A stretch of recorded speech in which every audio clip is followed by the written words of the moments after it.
The problem that we have as men have, let's be real, guys, it's the all or nothing trap.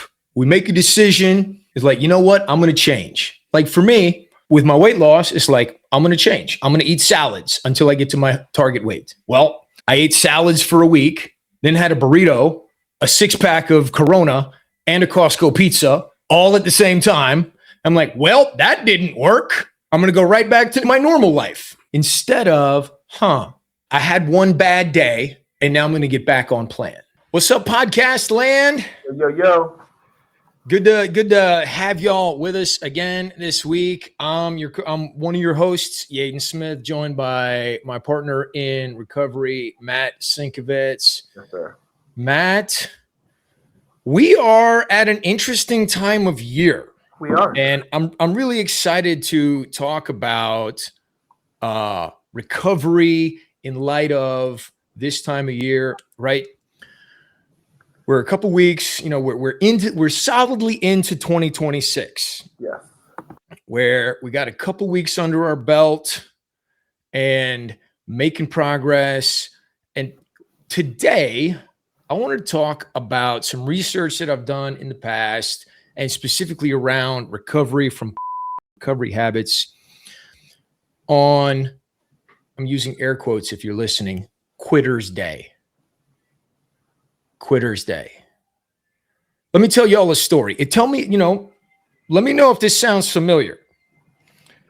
Back when I got married 20 plus years ago, just over 20 years ago, got married, and every year I noticed I was gaining weight. My birthday's in September, and I would step on the scale the day before my birthday, be like, oh man, another 8 pounds. Be like, this is the year. This is the year. I'm going to do something about this, right? It's like, I know what to do. Eat salad, drink carrot juice, eat salads, vegetables, do that, and I'll lose the weight. I would last about a week. And then where I lived at the time in the country, I lived in El Paso, about a mile from Costco. I'd get a Costco pizza the size of a car tire and a burrito the size of my forearm. I'm not even exaggerating on that, right? And I go right back to my old, I couldn't maintain that salad eating past the week. And then I step on the scale New Year's Eve. We're like, another 3 pounds. This year, this is the year. I'm going to do something about my weight. And that happened every year for several years. I was just gaining weight like clockwork, 10 pounds a year without any ability to change. And I fell into this Quitter's Day phenomenon that happens when people try to change their lives, right? So in January is the big month for New Year's resolutions. And brother out there, regardless of whether you participate in New Year's resolutions, January is this social phenomenon of kind of reset, review, right? Plan your year, review your past year. Where is your life going? It's one of these natural cycles in the calendar year where we're looking to the future and reviewing the past. And on this show, one of the things, and I probably don't even need to say it, I don't know how many times I told myself, you know what? This is my year. I'm going to give up. I'm going to quit using. Well, I tried that 34 years in a row, and it never took. It never worked. And brother, if you're out there thinking this is the year, I have to do something, right? Maybe your kids are at the point where they have cell phones, right? This is the Recovered Dad podcast. We're talking to fathers out there. If you have kids with cell phones, they're carrying around the entire anthology of in their pocket. One, please lock those things down. Protect your kids. But two, if you don't work on yourself, there's no way to have a conversation with your children about this struggle. We have to become recovered dads in order to show up for our children with strength and stability. So anyway, we're at this time of year where statistically, all bets are off. All the resolutions, the wheels fall off the wagon. The resolutions fall by the wayside. The promises we make to ourselves, if they've even lasted this long, start to deteriorate, start to erode. And, you know, specifically with recovery, y'all, this is critical. I know for me, something that happened in my weight loss journey back in the day, I'll tell you what happened. I've been going through this cycle years, gaining weight. And then one summer, I stepped on the scale. This was about a month after my second son was born. He was born in May. He's now 15. I stepped on the scale. It was like 245 pounds. I think it was 239 to be exact. I have a pretty distinct memory. And my brain snapped.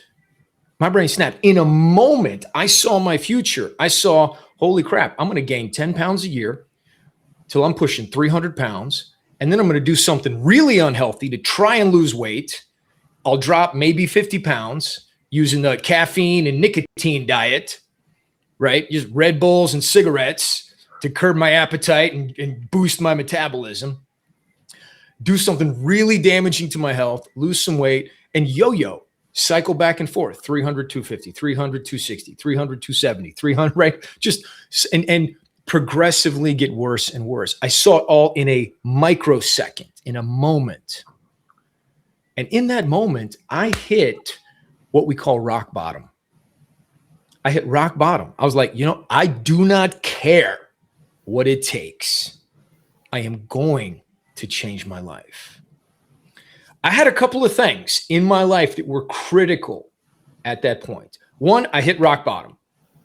Mentally, I snapped. Two, I had what I call hope. I had somebody in my life that had changed her life.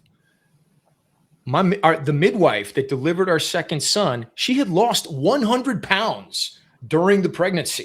Every month she showed up like, I've lost 10 more pounds. And every month I'm like, hooray for you.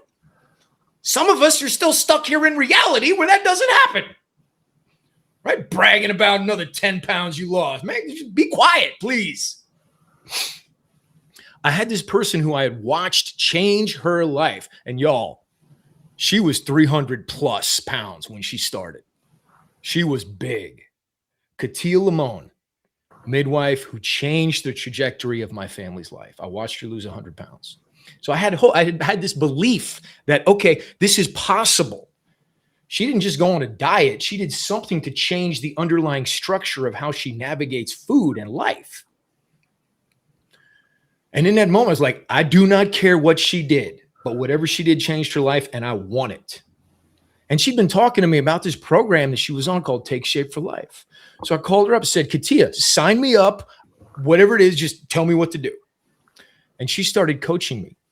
I plugged into this program with Take Shape for Life where I had coaching calls with her. I found this community of other people doing this program that I could talk to get community support for my weight loss journey. And y'all, I lost 60 pounds in 3 months. It was unreal. I had pants. I needed to wear a belt just to keep the snapped because I was too fat for them to actually stay snapped. And then I had to wear a belt on the same pants because if I didn't wear a belt, they would literally just fall off. They wouldn't even stay up. They just blip right down to my ankles. I lost weight so quickly, kept it off for a bunch of years, started working as a health coach. But the 3 pieces that I had was I had this rock bottom moment where I made this decision. I do not care what it takes. It was meal replacements, right? Protein bars, shakes, and a meat and veggie meal, lean and green meal once a day. It was like, I don't care what the food tastes like. It could taste like cardboard. I'm doing it. I am committed. I had this rock bottom moment. 2, I had belief. I had hope. I saw somebody else in my sphere change her life.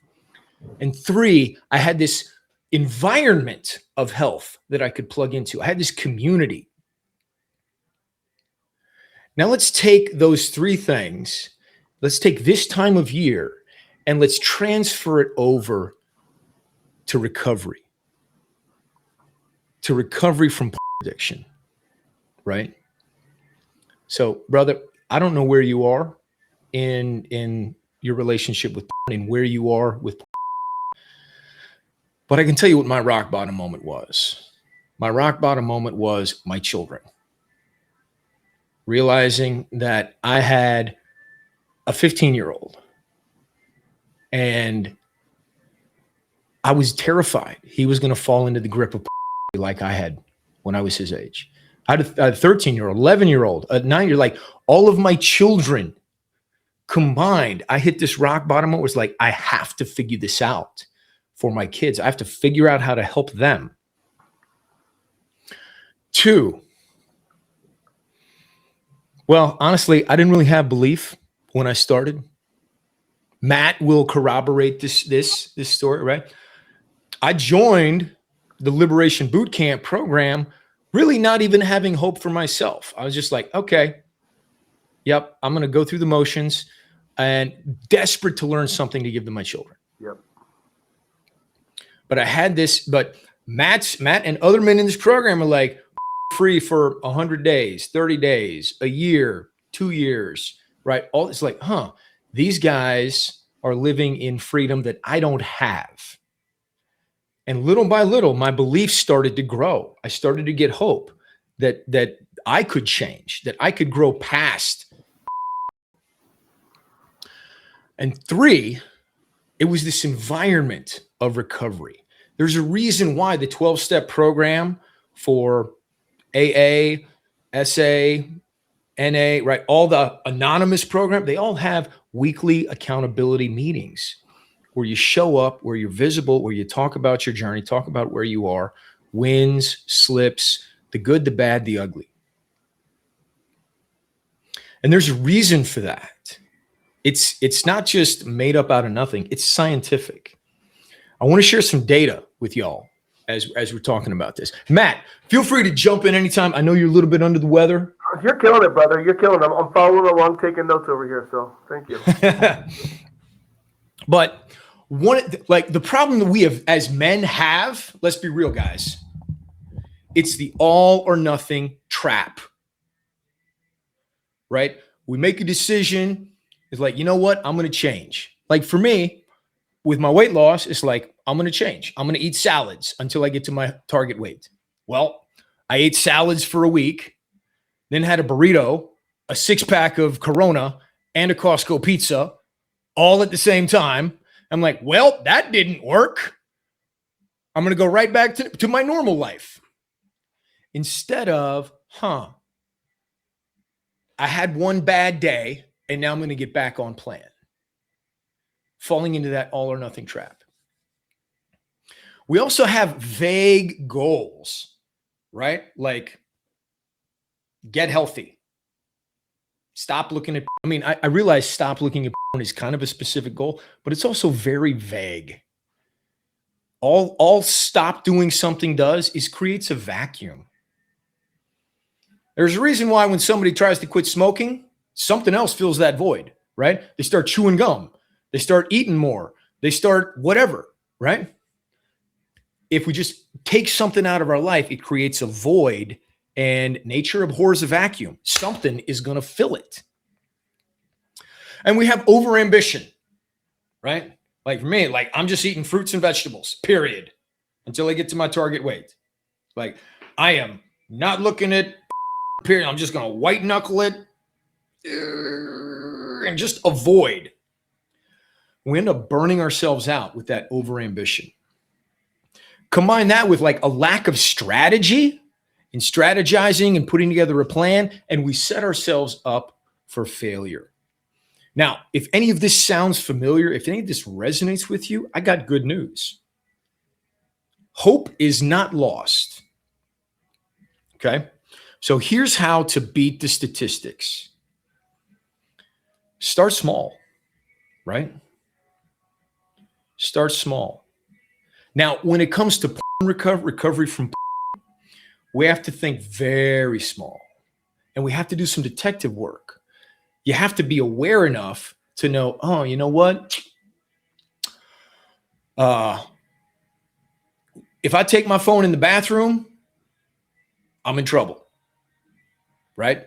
I'm by myself, have the phone in privacy. So it's like, okay, maybe your first step is I will not take my phone into the bathroom. When I go to the bathroom, leave my phone on the table, kitchen table, leave it in the car, wherever. Start with something small like that. Like with your health journey, be like, you know what? Instead of I'm going to work out for an hour every day, it's like, you know, I'm going to take the farthest parking spot at Walmart instead of driving around the parking lot for 10 minutes so I can find the one right next to the door. I'm just going to take the very first parking spot I see in the parking lot every single time to just get some extra activity. We can start very small. When we break it down into manageable chunks like that, it's a huge step. I'm going to give you all some statistics, okay? I got these statistics. Let's see. These are often attributed to the American Society of Training and Development. Study done by Dr. Gail Matthews. It is the research that I've done, right? So it's the success probability scale, the probability of success. If you just have an idea or just have a goal, like no more probability of success, 10%. Like, man, I don't want to look at anymore. Okay, you got a 10% chance of it happening statistically. If you consciously decide when you're going to do it, that increases to 25%. Like this year, I'm going to work on recovery. Goes up to 25%.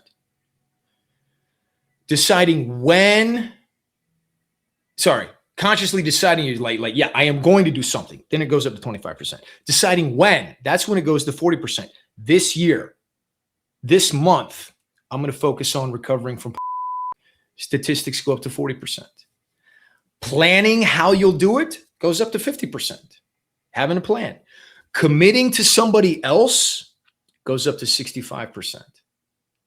Having a specific accountability appointment where you check in, your odds go up to 95%. Right? What is it worth to you to increase your odds to 95%? Right? I talk about recovery and sobriety, where I've been in recovery now for like 3.5 years. My sobriety, I'm 99.7% sober over the past 3 years, right? 99.7% uptime. There have been a couple mistakes along the way, and I've done the detective work of figuring out why and what knocked me off so I can get back on track and avoid those in the future. And life is long. I'm not planning on a reset, but I also know there's a lot of years left in front of me. And who knows what new trigger I will uncover accidentally. Like, oh, now I know about that one and I can protect myself from it in the future. So with recovery, we're in that time of year where we hit quitter's day, where resolutions fall by the wayside. All of our good intentions erode. They erode to the point of non-existence. And with recovering from, I encourage you, I exhort you, I implore you, I ask you, beg you, whatever phrase resonates with you, that's what I'm saying. Take the next step. Because our children are worth it. Our marriage is worth it. Your life is worth it, brother. So, a couple of things I want you to take away. One, you got to hit rock bottom, bro. I don't know what that looks like for you. It doesn't have to look like your marriage falls apart. Doesn't have to look like divorce. Doesn't have to look like your kids hating you. Doesn't have to look like your life in shatters, in tatters. It can look like, you know what? I don't care what it takes. I'm going to work on this until I die. I'm going to figure this out if it kills me. If it's the last thing I do, I'm not going to stop trying to work on this because it is that critical to my life. Hitting that rock bottom. 2, you need hope. You need belief. And brothers, I hope you get it from this podcast.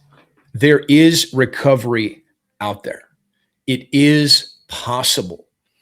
If you're like me, I was stuck in the grip of this thing for 34 years and I had lost all hope. I'd heard sermons. I'd heard people talk about everything. I remember being at a real estate conference once and some guy was talking about his relationship with his wife. He's like, no secrets. We have no secrets, right? He emphasized it. And I was like, I bet I know what he's talking about. And I have secrets from my wife. And brother, I want you to know there is hope. It is possible to grow beyond.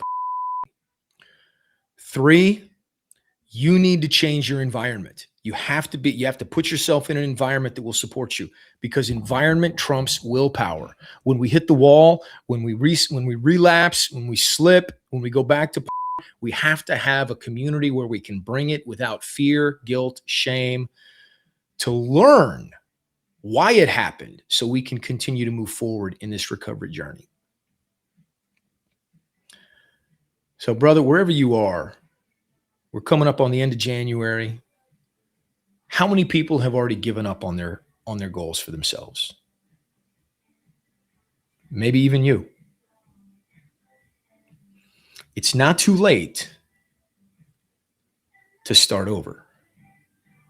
It's never too late. We can always get back on the path. We can always pick ourselves up and take the next step.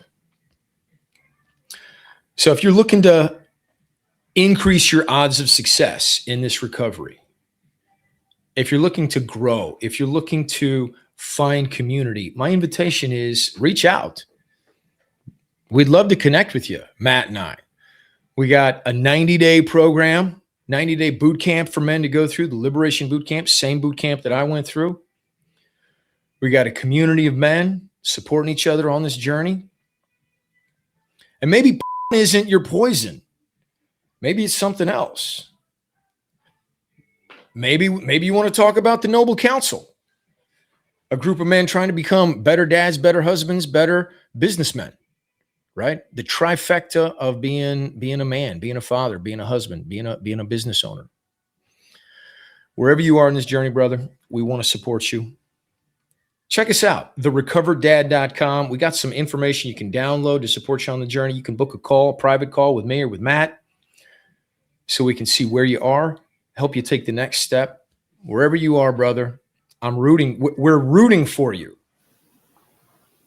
It's possible. I want to give you hope that change is possible. If you're looking for the community, if you're looking for the environment, reach out to us. We can help you plug in and we can help you grow, help you put that plan in action, help you put together a strategy so that you can get 95% chance of success. And on that note, man, my partner is under the weather, right? So I'm just riffing today. I'm rocking and rolling. I appreciate it, brother. Brothers, wherever you are, thanks for tuning in. We'll see you next time on the Recovered Dad podcast. Peace and power. Power. Noble men. Noble men.